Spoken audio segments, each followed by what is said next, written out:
matan birni ku canza salo, matan kauye sun ci gari yanzu kauye da ake yayi.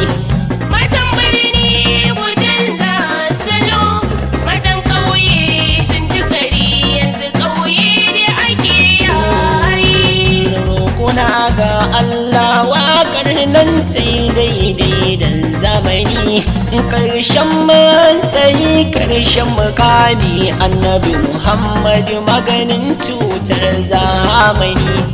Alihi da sambansa suna da sani, ni Umar M. Yusuf ni ne ɗauke da waƙa 'yar yayi. Matan birni ku canza salo, matan kauye sun ci gari yanzu kauye da ake yayi. Gonar rago ba ta hannu na fari na tsaya a ran, al'adunmu na Bahaushe sun yi da ita muke koyin nan. Al'adar Bahaushe ta zagaye duniya ko ina da ita ake koyin nan. Wasan yayi kayan jikin sun yi kwalliya gashin ta saba hawa 'yar yayi.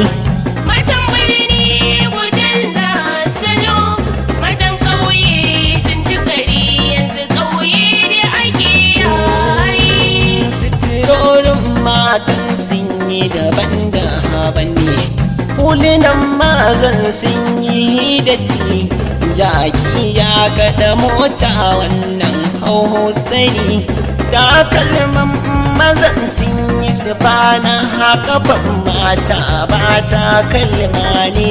Samari da ya suke mata cikar rawa suke yi 'yar yayi. Matan birni ku canza salo, matan kauye sun ci gari yanzu kauye da ake yayi. Biki in ya kai biki shi ake yi, rawar mata ta burge ni sun ba samari a baya su sun kasa rawa 'yar yayi.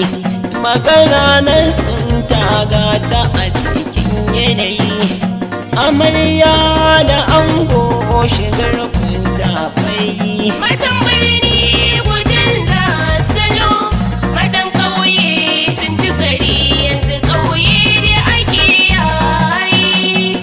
Amarya da ango ni su zan asa, mai kiɗa ba ni kiɗa don Allah kandar kasawa sa.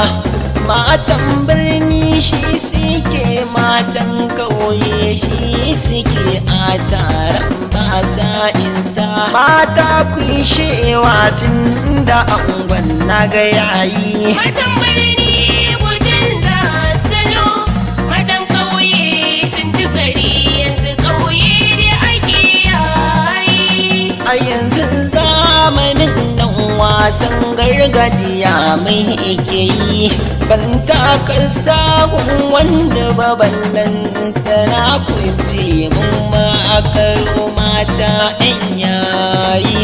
Bakin mul ɗaya 'yan ƙauye da 'yan birni ga rawa 'yar yayi.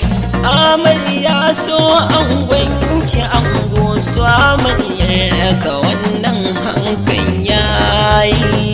Matan birni ku canza salo, matan kauye sun ci gari yanzu kauye da ake yayi. Matan birni ku canza salo, matan kauye sun ci gari yanzu kauye da ake yayi.